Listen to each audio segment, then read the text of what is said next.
Walters Sports Bar is available for private events. Visit waltersdc.com/private events for more information. Hey, it's Ryan Reynolds here from Mint Mobile. Now, I was looking for fun ways to tell you that Mint's offer of unlimited premium wireless for $15 a month is back. So I thought it would be fun if we made $15 bills. But it turns out that's very illegal. So there goes my big idea for the commercial. Give it a try at mintmobile.com/switch. Upfront payment of $45 for 3 months, $90 for 6 months, or $180 for 12-month plan required. $15 per month equivalent. Taxes and fees extra. Initial plan term only. Greater than 50 gigabytes may slow when network is busy. See terms. Now the set in the 1-0. Abrams launches one straightaway center and deep. Bolte back to the warning track at the wall. He's out of room and it's gone. Off the batter's eye, a 2-run homer for C.J. Abrams. Nationals 4, Athletics 1. 1-0 pitch. Crews launches one left field down the line toward the corner, and it is off the top of the wall and gone. It just clears, hits the netting, and bounces back onto the field. And the Nationals go back-to-back. Abrams a 2-run shot, Crews a solo homer, and the Nationals lead it 5-1. That's number 7 on the season for Dylan Crews. Good to see him put a charge into that one. Jacob Wilson, the batter. 5-1 Nationals. First pitch to Wilson is hit in the air to shallow left, not very deep. Dalen Lau coming on, and he'll get there easily to make the catch. And that ends the inning. One pitch after the 2-out double from Williams. 7 innings of 1-run baseball from Foster Griffin.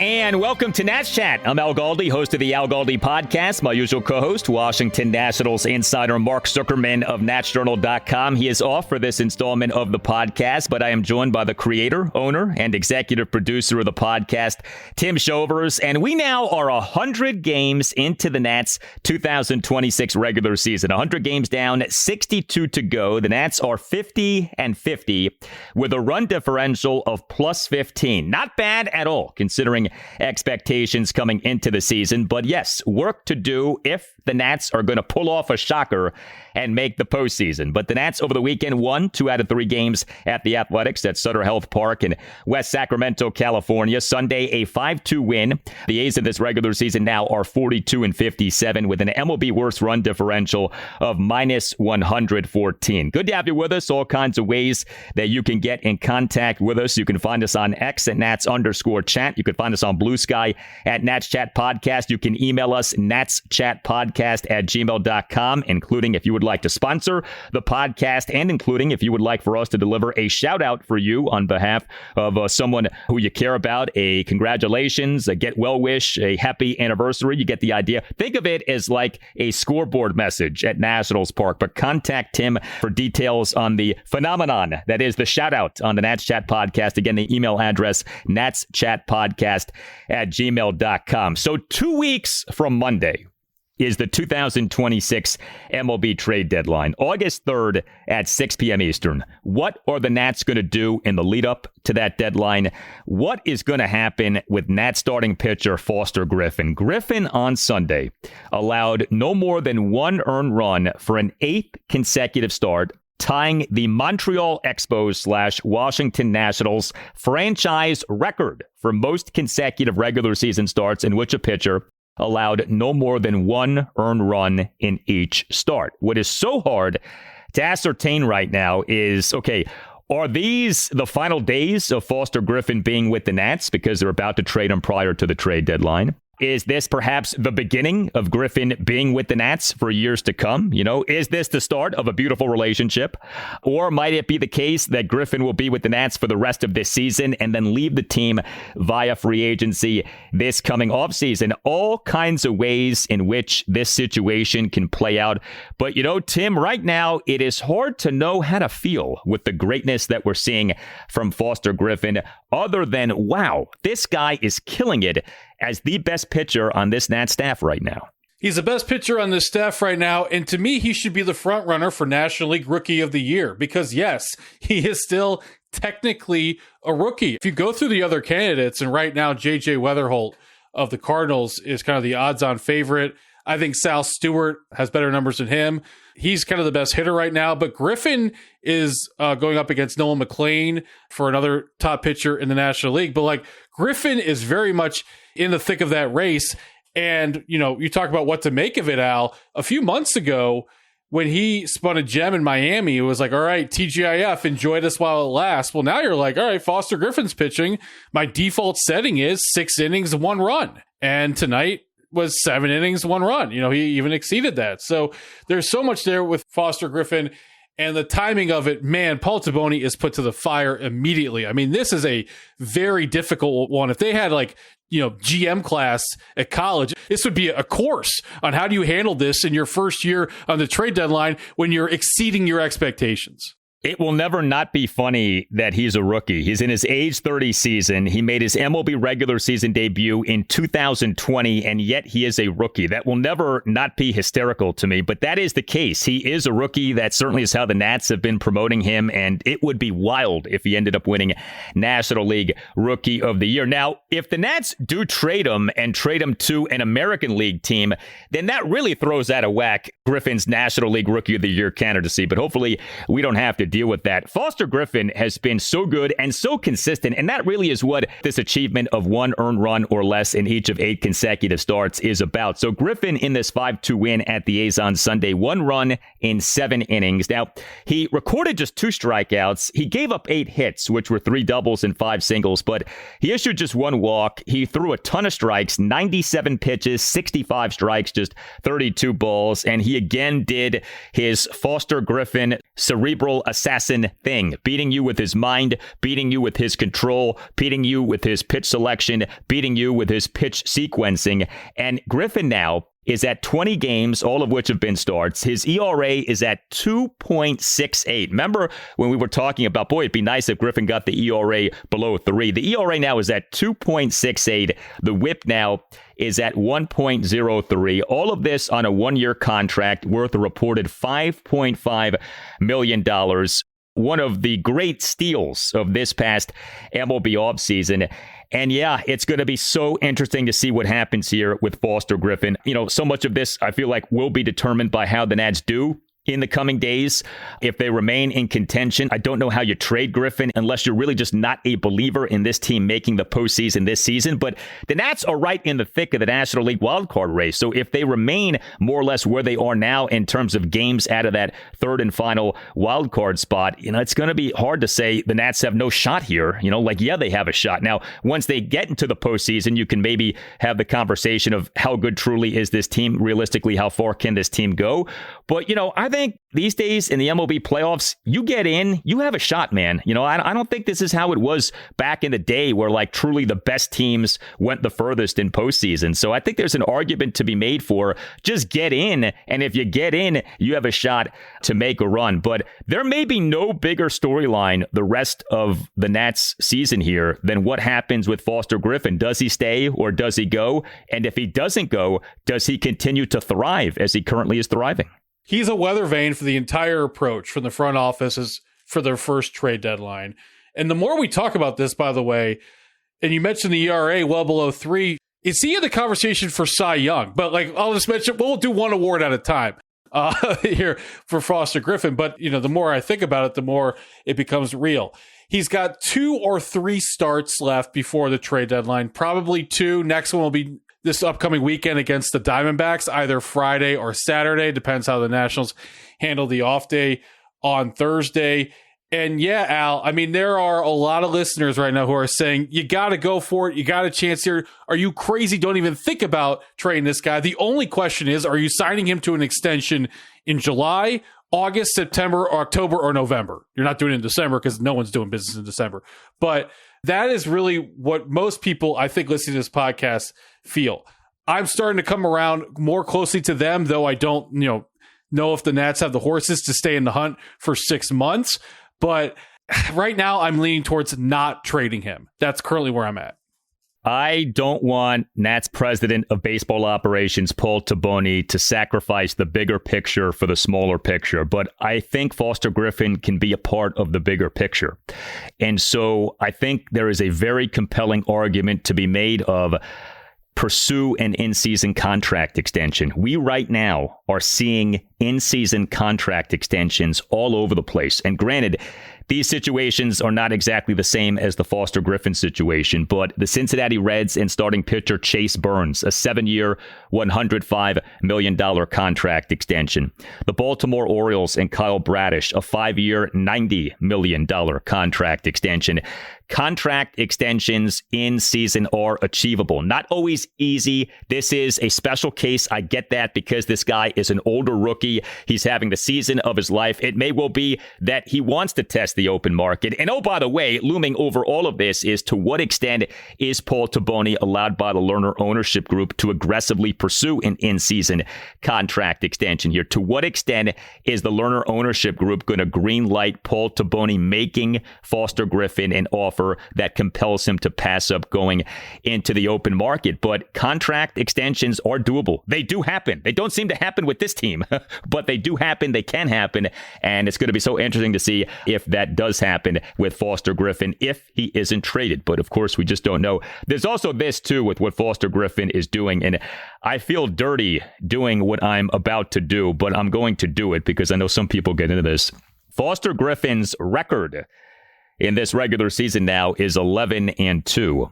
He is the first Nats pitcher to have at least 11 wins in a regular season since 2019, when 4 Nats pitchers each had at least 11 wins. Steven Strasburg, 18-6. Patrick Corbin, 14-7. Max Scherzer, 11-7. And Anibal Sanchez, 11-8.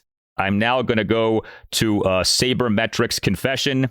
I'm going to kneel at the altar of Bill James and confess my sin of bringing up this stat, Tim. But I do know that some people get into this. So, yes, Foster Griffin now is at the ever-elusive 11-win mark. First time this decade that a Nats pitcher has gotten to that mark in a regular season. I get rid of your apology. You have no sins because you set up an audio clip perfectly, Al. Much appreciated here. This is what was interesting to me when you talk about that stat. Here was Dave Jagler shortly after the Nationals beat the Athletics on Sunday. Foster Griffin becomes the Nationals' first 11-game winner since the Big Four did it all in the 2019 season. Hard to believe it's been 7 years, but Foster Griffin continues to dominate. The Nationals are 16-4 in his 20 starts. Notice how he said the Big Four. Now, it makes sense in the context of this statistic because Anibal Sanchez is one of 4 pitchers to win 11-plus games in 2019, but I really haven't heard the terminology Big Four for 2019 pitching staff in a while. Usually you hear Big Three. I just wanted to make note of that. Well, Anibal Sanchez off a, remember, bad start to that 2019 regular season, ended up being such a good pitcher for the Nats down the stretch. But yeah, I have said this, and I firmly believe this. Foster Griffin is having the best season by a Nats pitcher since 2019, since we had Steven Strasburg and Max Scherzer and Patrick Corbin and Anibal Sanchez doing as they did in 2019. I mean, that's how significant what Foster Griffin is doing right now. And I understand that the Nats haven't exactly been oozing great seasons by starting pitchers in the 2020s, but like this is the best that we've seen from a Nats starting pitcher since then. So hold on tight. 2 weeks to go until the trade deadline. Will Foster Griffin still be with the Nats beyond that deadline? Of course, so much to be determined by how the Nats do here. It is worth pointing out, though, that the Nats in the lead up to that trade deadline face a number of beatable teams until actually the series that is happening as the deadline happens. So the Nats begin the post-All-Star break portion of the season with this 3-game series at the Athletics. The Nats won 2 out of 3 games. Athletics are a really bad team. Next up is a 3-game series at the Colorado Rockies. The Rockies are a really bad team. Then comes a 6-game homestand against 2 decent but certainly beatable teams in the Arizona Diamondbacks and Toronto Blue Jays. And then comes an 8-game gauntlet, back-to-back 4-game road series, a 4-game set at the Atlanta Braves and a 4-game series at the Philadelphia Phillies. And it is on day 1 of that 4-game set at the Phillies that we have the trade deadline, August 3rd. So the Nats do have an opportunity here to pile up some wins, at least going into that 4-game series at the Braves, and then you get that trade deadline on August 3rd. I think we all sort of presume that where the Nats are in the standings is going to go a long way toward determining how Taboni handles the trade deadline. The Nats just won 2 out of 3 at the Athletics. There is an opportunity here over the next week or so to pile up some wins and to get hopefully multiple games above 500 so that you are in position to compel Taboni and also maybe ownership to be more buyer than seller regarding that deadline. This is one of my favorite times of the season. This is a nice sweet spot where this trade deadline creates a set of games that feel a little more significant than other ones because decisions have to be made, and this would be right up there. So if the Nats lose 5 in a row this week, let's say they get swept in Colorado and then they drop the first 2 games to the Diamondbacks, well, then they're 5 games below 500, and now it feels like they're a mountain away from being in wildcard contention. Conversely, a 5-game win streak means, of course, 5 games over 500, which is what the Cardinals currently are, who are the 3rd wildcard spot. So this specific week of games, very important for the Washington Nationals. Yeah, and I don't want to be too dramatic, but this win on Sunday was significant. You lose 2 out of 3 games at the lowly Athletics, and it's hard to make the case of we should be buyers, okay? But instead, the Nats took care of business in this series, won 2 out of 3 games, and now have a chance to have a really nice road trip depending on what happens at the Rockies over the next 3 days. Al Galdi here to tell you about Window Nation. But before that, the Window Nation look into the future. 1-2 the count on Brady House. The pitch from Josh White. In the dirt, gets away from the catcher Forrester. In to score from third is Wallace, and the Red Wings win it. Hey, Al Galdi here for Window Nation. If you're using chat to research your next home improvement project, forget the prompts. We've got all the details on a company that you can trust. For replacement windows and doors without the hassle, just look up Window Nation. Window Nation is the real deal. Homeowners across the country love the one-day installation process, especially since Window Nation installers leave your home cleaner than when they started. And this month, you can get 50% off all window styles, plus 0 down, 0 interest, and no payments for 2 years. That's a lot of savings on top of quality windows and doors. 866-90NATION or windownation.com, and tell Window Nation that you want the deal that you heard about from Al Galdi on the Nats Chat podcast. And did I mention that Window Nation backs each window with a lifetime transferable warranty? That's on top of team members double and triple checking their work from initial measurements to final installation. Reach out to Window Nation to get the windows featured on HGTV's Designing Spaces. And don't forget, this month, you can save 50% on all window styles, plus 0 down, 0 interest, and no payments until 2028. Get a free quote at windownation.com. 866-90NATION or windownation.com. Window Nation, the real deal when it comes to replacement windows and doors. 866-90NATION, windownation.com, and tell Window Nation that you want the deal that you heard about from Al Galdi on the Nats Chat podcast.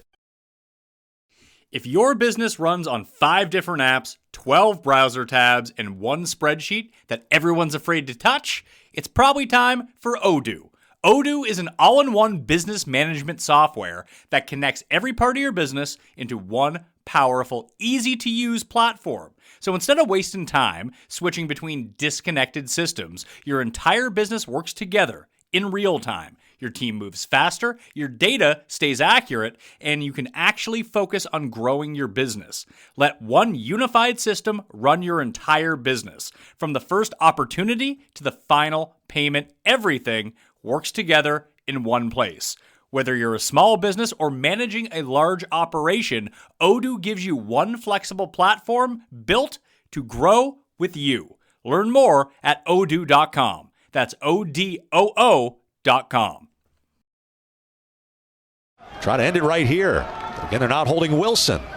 He's on the move. The pitch. Swinging a chopping ground ball right side. This should do it. Nuñez has it. He'll flip on to first. Garcia makes the catch, and the Nationals win it 5-2. Clayton Beeter gets to save his 8th. Foster Griffin gets his 11th win.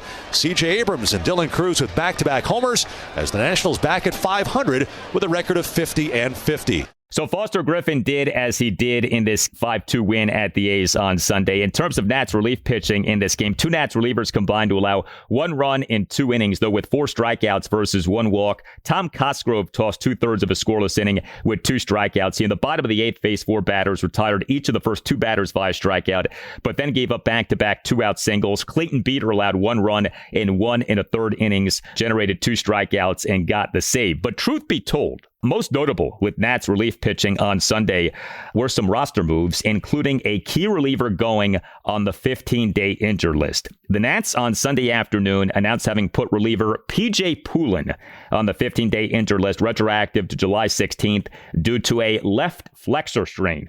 This is significant. P.J. Poulin, as we know, he in this regular season in which the Nats have so embraced the opener strategy, has been the Nats' number one opener. He has done well in that role, and he also has been one of the Nats' better late inning relievers. I know, yes, that's not saying much, but, Poulin was an option. He, for now, is not an option. To say nothing of left flexor strain is not good. That can be a precursor to needing UCL surgery. Also, the Nats on Sunday afternoon announced having transferred reliever Richard Lovelady to the 60-day injured list. He had been on the 15-day IL since June 29th. He's recovering from a left tricep strain, but he clearly is going to be out for a while. And also, the Nats on Sunday afternoon announced having signed back reliever Matt Crook. He has been signed to a major league contract and has been activated, so the Crook is back. The Nats this past Tuesday afternoon, July 14th, announced that Crook, who the Nats on July 12th announced as having designated for assignment, had cleared outright waivers, had been assigned outright to AAA Rochester, but also had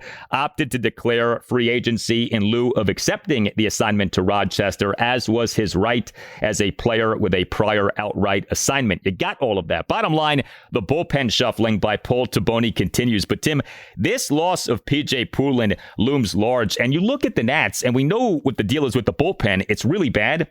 The Nats now have 5 relievers on injured lists: Brad Lord, P.J. Poulin, Richard Lovelady, Mitchell Parker, and Ken Waldachuk. Waldachuk is done for the season. Parker appears likely to be done for the season. And just looking at Lord and Poulin, 2 key relievers out now. This Poulin loss is significant.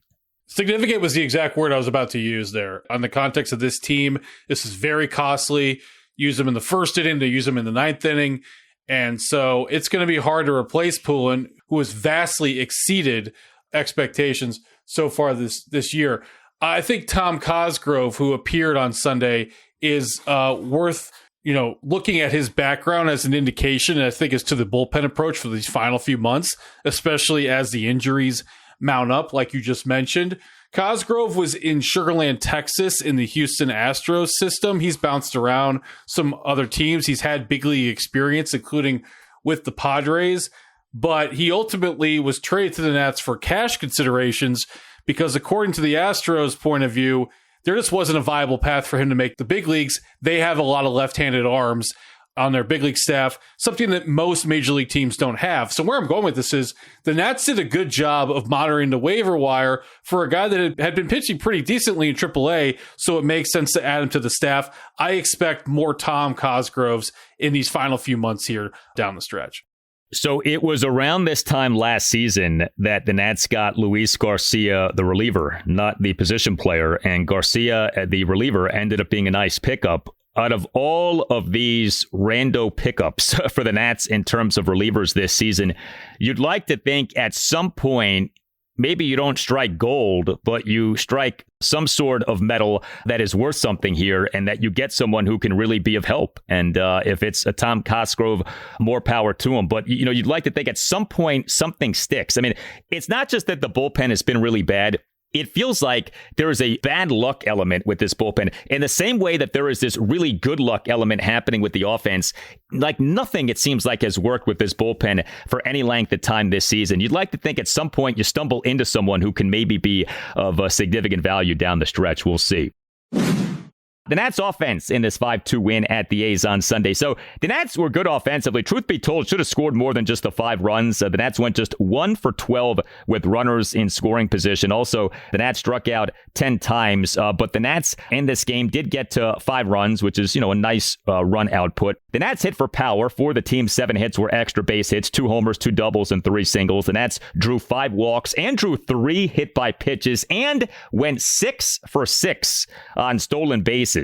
C.J. Abrams and Dylan Crews hit the homers. Abrams as the Nats starting shortstop and number 4 batter, 2 for 4 with a 2-run homer, a double, and a walk. Abrams in the Nats 3-run fifth had a 2-out 2-run homer to center field for a 4-1 Nats lead. The homer went a projected 422 feet per Statcast. Dylan Crews, he is the Nats starting right fielder and number 5 batter, 1 for 3 with a solo homer, a walk, and a hit by pitch. Crews in the Nats 3-run fifth had a 2-out solo homer to left field for a 5-1 Nats lead. That homer had a projected distance of just 362 feet per Statcast. We called that a Sutter Health Park special, but still, Dylan Crews did homer.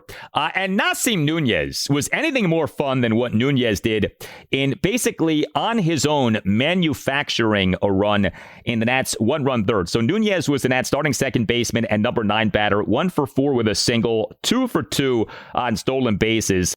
He, in this Nats 1-run third, had a leadoff single into left field despite having been down in the count at 1.02, stole second base, stole third base, and he scored on a 1-out RBI groundout by Curtis Mead for a 1-0 Nats lead. We on this podcast are champions of hitting for power for sure, but that was pretty cool, seeing Nasim Nuñez do what he did in that 1-run third.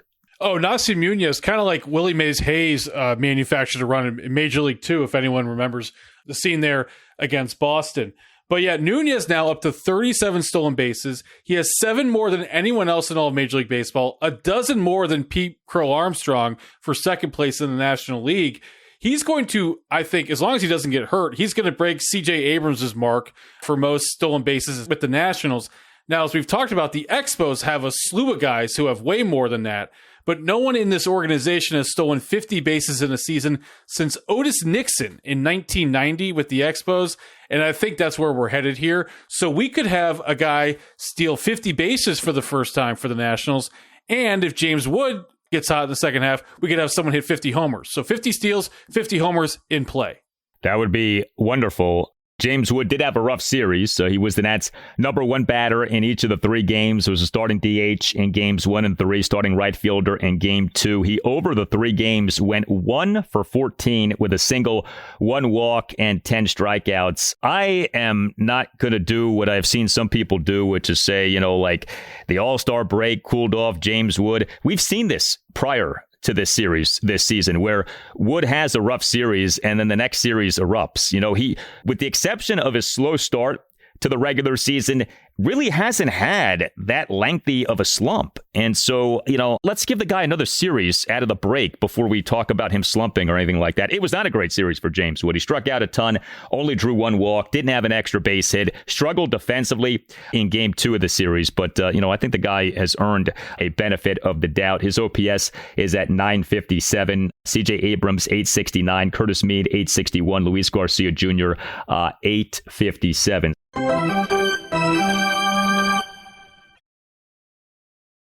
1 out, Crews leads with a full count. Let's see if he goes. He's not running. And the pitch is blasted to left center field by Ford. Long run for Soderstrom, and he couldn't catch it. It was just out of his reach. The ball bounces up to the wall. Crews is around third, headed for home, and he'll score standing to give the Nationals a 2-1 lead. Ford banged one to deep left center field. He's standing up at second base with the go-ahead RBI double.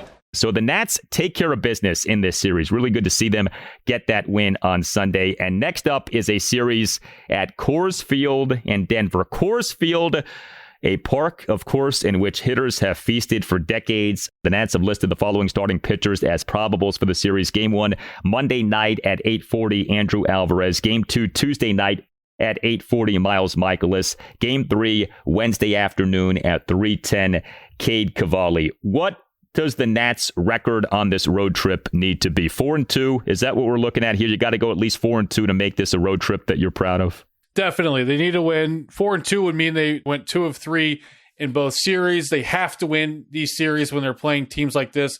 The Rockies are the worst team in the National League. So, getting swept by them. This is not getting swept by the Yankees. I talked about how important these specific set of games are as the trade deadline looms. Getting a win on Monday against the Rockies would be a good start.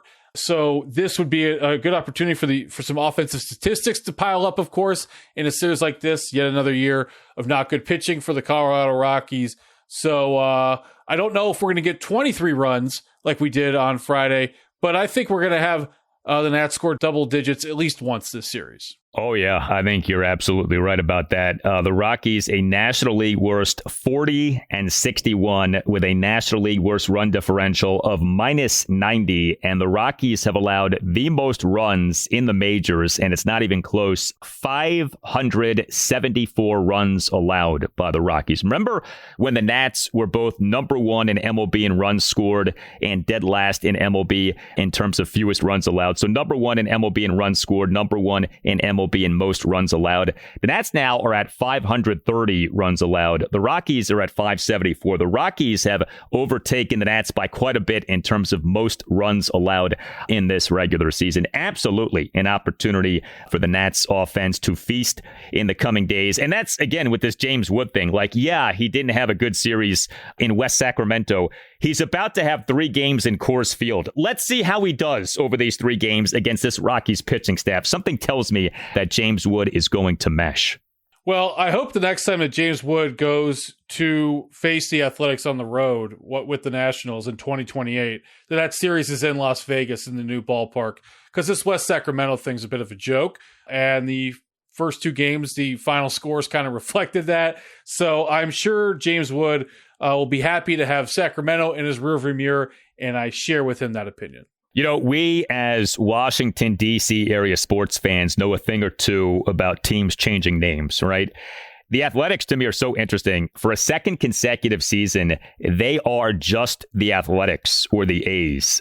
The team for these last 2 seasons has no official state or city. Like if you go to MLB.com and you click on the standings, the Athletics are the Athletics. There is no city or state attached to that team name. The official team name is the Athletics. And you look at the history of this franchise, the Philadelphia Athletics for the 1901 through 1954 seasons, the Kansas City Athletics for the 1955 through 1967 seasons, the Oakland Athletics for the 1968 through 2024 seasons. The team eventually will be, we believe, the Las Vegas Athletics, but for now, the team is just the Athletics. I find that interesting, that is the name to go by. You are not to call the team the Oakland Athletics or the Sacramento Athletics or the West Sacramento Athletics. You can only say Athletics or A's right now. I got another good stat for you, Al.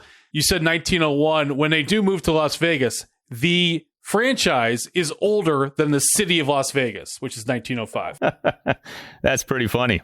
But that is coming, we think, anyway, the Athletics being the Vegas Athletics. I do think the Athletics will do well in Vegas.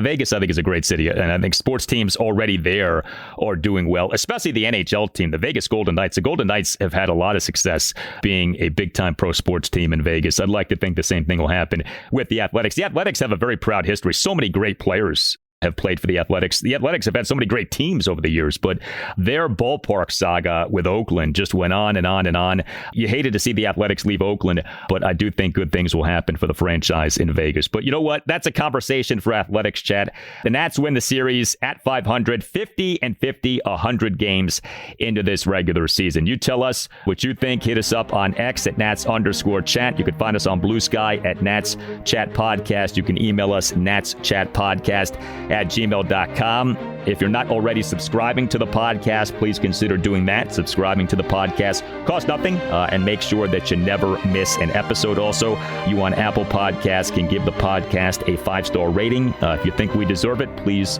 give us that. The 5-star ratings help out the podcast a lot. All Nationals radio highlights on Nats Chat are courtesy of 106.7 The Fan. For Tim Shovers, I'm Al Galdi. Thank you for listening, and we'll talk to you next time on the Nats Chat Podcast. It's on the way. Swing and a miss. He struck him out with a splitter, and Griffin expertly works around the leadoff double, stranding Langoliers at second base. Still 5-1 Nats after 6 innings in Sacramento.